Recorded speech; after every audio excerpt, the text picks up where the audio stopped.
Chapter 49 दक्षिण। ये 10 मई का दिन था और बिस्तर पर पड़े कप्तान की देखरेख में चीजें इतनी तेजी से आगे बढ़ीं कि राराटोंगा लेस्ट्रेंज को लेकर गोल्डन गेट्स को पार कर गया और 10 समुद्री मील की गति से बह रही हवा के साथ दक्षिण की ओर बढ़ गया। यात्रा का कोई भी तरीका आपके पाल जहाज से तुलना करने लायक नहीं है। अगर आपने कभी किसी बड़े जहाज में यात्रा की है तो कैनवास के विशाल स्थान, आसमान छूते स्पर्श, हवा का सामना करने और उसका फायदा उठाने की कुशलता ऐसी यादें बन जाएंगी जो कभी नहीं मिटेंगी। स्कूनर सभी रिगों की रानी है, उसमें एक सीमांत उछाल है जो स्क्वायर रिग्ड क्राफ्ट में नहीं है, जिसके साथ उसका वही संबंध है जो एक युवा लड़की का विधवा के साथ होता है। और राराटोंगा न केवल एक स्कूनर था बल्कि प्रशांत महासागर में सभी स्कूनरों की रानी थी। पहले कुछ दिनों तक वे दक्षिण की ओर बढ़ते रहे, फिर हवा का रुख बदल गया और वे पीछे हट गए। लेस्ट्रेंज की तीव्र उत्तेजना के साथ साथ एक चिंता भी थी, एक गहरी और आत्मा को झकझोर देने वाली चिंता, मानो कोई आधी अधूरी आवाज उसे बता रही हो कि जिन बच्चों को वह खोज रहा है वे किसी खतरे में हैं। ये हैरान करने वाली हवाएं उसके सीने में सुलगती चिंता पर ऐसे बरसी जैसे हवा अंगारों पर बरसती है जिससे वे चमक उठते हैं। वे कुछ दिनों तक चली और फिर जैसे कि भाग्य ने नरमी दिखाई हो, स्टाबोर्ड क्वार्टर पर एक तेज हवा का झोंका आया जिससे रस्सियां एक मधुर धुन पर गाने लगी और आगे के पैर से स्पिनड्रिफ्ट को उड़ा दिया, जैसे कि राराटोंगा उसके दबाव में झुकते हुए समुद्र में गुनगुनाता हुआ चला गया, अपने पीछे पंखे की तरह एक लहर छोड़ता हुआ। वो उन्हें चुपचाप और स्वप्न की गति से 500 मील तक ले गया। फिर वह रुक गया। समुद्र और हवा दोनों ही थम गए थे। ऊपर आसमान एक बड़े हल्के नीले गुंबद की तरह ठोस खड़ा था। जहां वह दूर क्षितिज की जलरेखा से मिलता था, वहां बादलों की एक नाजुक रेखा पूरे आसमान पर छा गई थी। मैंने कहा है कि समुद्र और हवा दोनों ही स्थिर थे। आंखों को ऐसा ही लगा क्योंकि इसकी सतह पर चमक के नीचे की लहरें इतनी समतल, इतनी सम और इतनी लयबद्ध थी कि सतह गतिहीन लगती थी। कभी कभी सतह पर एक गड्ढा बन जाता था और गहरे समुद्री घास की पट्टियां तैरती हुई हरियाली को दिखाती थीं। धुंधली चीजें सतह पर आती थीं और मनुष्य की उपस्थिति का अनुमान लगाकर धीरे धीरे डूब जाती थीं और नजरों से ओझल हो जाती थीं।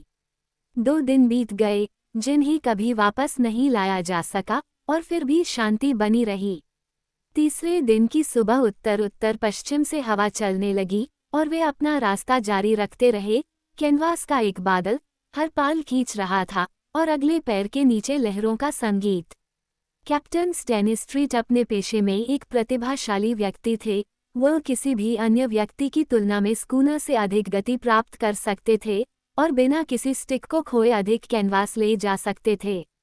लेस्ट्रेंज के लिए सौभाग्य से वह एक परिष्कृत और शिक्षित व्यक्ति थे और इससे भी बेहतर समझदार थे। एक दोपहर वे डेक पर चहलकदमी कर रहे थे जब लेस्ट्रेंज, जो अपने हाथों को पीछे रखकर चल रहा था और उसकी आंखें क्रीम सफेद तख्तों में भूरे रंग के डॉलों को गिन रही थीं, ने चुप्पी तोड़ी।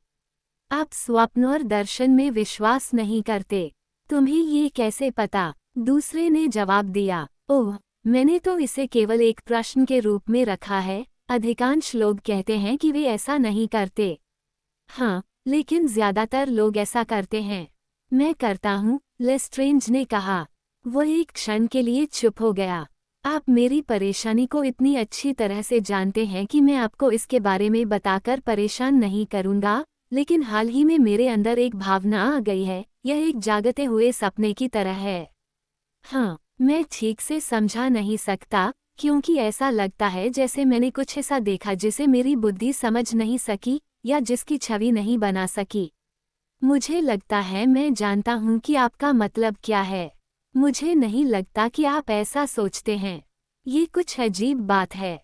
मैं 50 साल का हूँ और 50 सालों में एक आदमी ने एक नियम के रूप में सभी साधारण और सबसे असाधारण संवेदनाओं का अनुभव किया है जो एक इंसान को हो सकती हैं। खैर, मैंने पहले कभी इस तरह की संवेदना महसूस नहीं की है। ये कभी कभी ही आती है।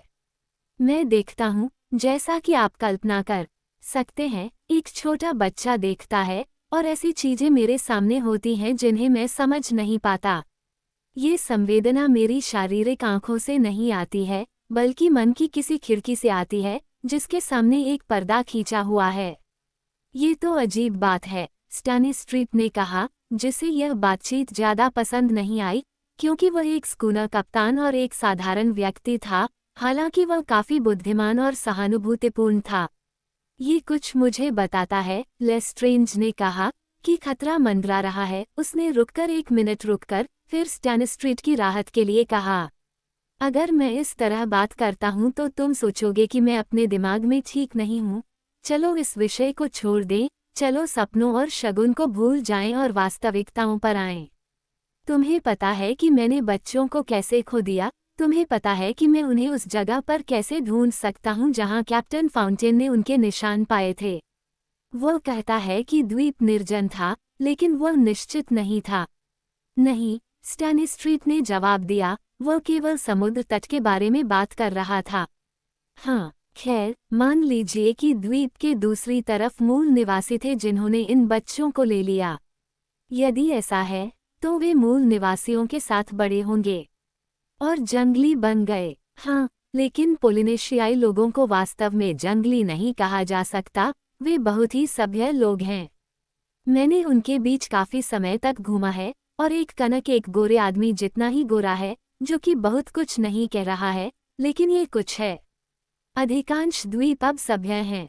बेशक कुछ ऐसे भी हैं जो सभ्य नहीं हैं, लेकिन फिर भी, मान लीजिए कि जंगली, जैसा कि आप उन्हें कहते हैं, आए और बच्चों को ले गए। लेस्ट्रेंज की सांस रुक गई, क्योंकि यही वह डर था जो उसके दिल में था, हालांकि उसने कभी इसके बारे में कहा नहीं था। कुआं, खैर, उनके साथ अच्छा व्यवहार किया जाएगा, और जंगली लोगों की तरह पाला गया।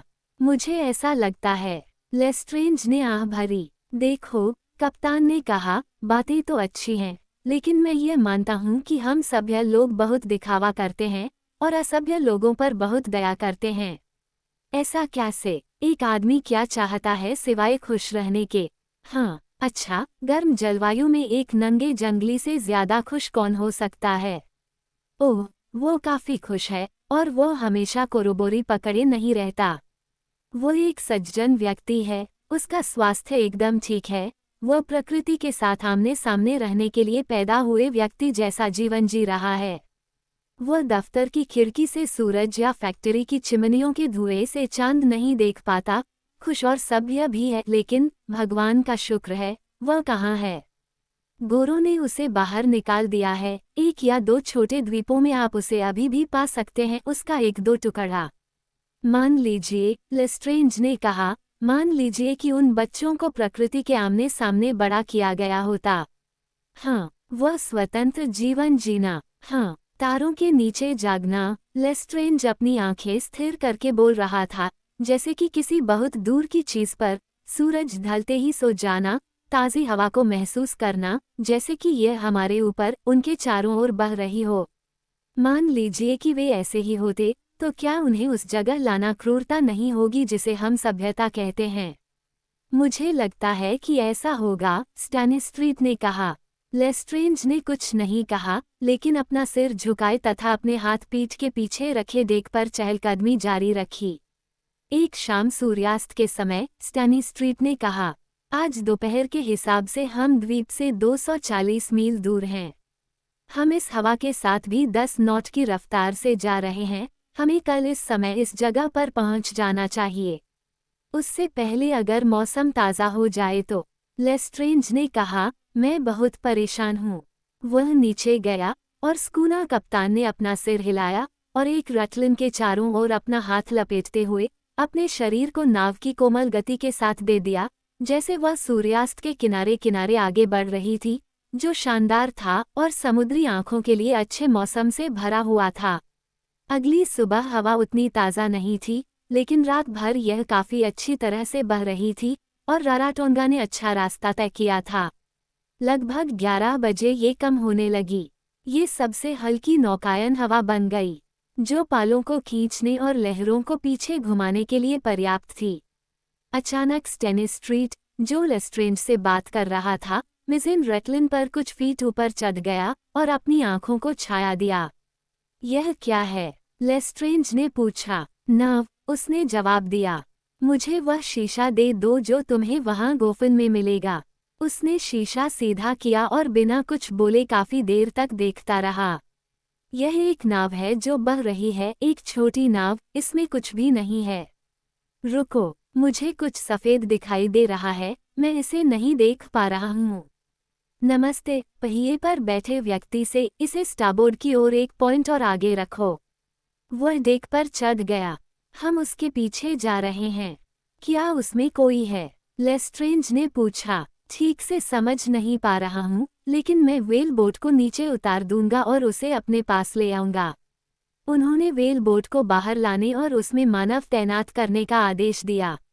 जैसे जैसे वे नजदीक पहुंचे, ये स्पष्ट हो गया कि बहती हुई नाव में, जो जहाज की छोटी नाव जैसी दिख रही थी, कुछ है, लेकिन क्या है, ये पता नहीं चल सका। जब वो काफी करीब पहुंच गया, तो स्टैनिस्ट्रीट ने पतवार नीचे कर दी और स्कूना को वापस ले आया, जिसके पाल कांप रहे थे। उसने व्हेल बोट के आगे के हिस्से में अपनी जगह ले ली और लेस्ट्रेंज ने पीछे की तरफ। नाव को नीचे उतारा गया, फॉल्स को हटाया गया और पतवारों को पानी की तरफ मोड़ा गया। छोटी नाव तैरती हुई एक शोकपूर्ण तस्वीर बना रही थी, जो अखरोट के खोल से थोड़ी बड़ी लग रही थी। 30 झटकों में व्हेल बोट की नाक उसके क्वार्टर को छू रही थी। स्टैनिस्ट्रीट ने उसकी गनवेल को पकड़ लिया। नाव के निचले हिस्से में एक लड़की लेटी हुई थी, जो रंगीन धारीदार कपड़े की एक पट्टी को छोड़कर पूरी तरह से नग्न थी। उसकी एक भुजा एक आकृति की गर्दन के चारों ओर बंधी हुई थी जो उसके शरीर से आधी छिपी हुई थी। दूसरी भुजा आंशिक रूप से खुद से और आंशिक रूप से अपने साथी, एक शिशु के शरीर से बंधी हुई थी।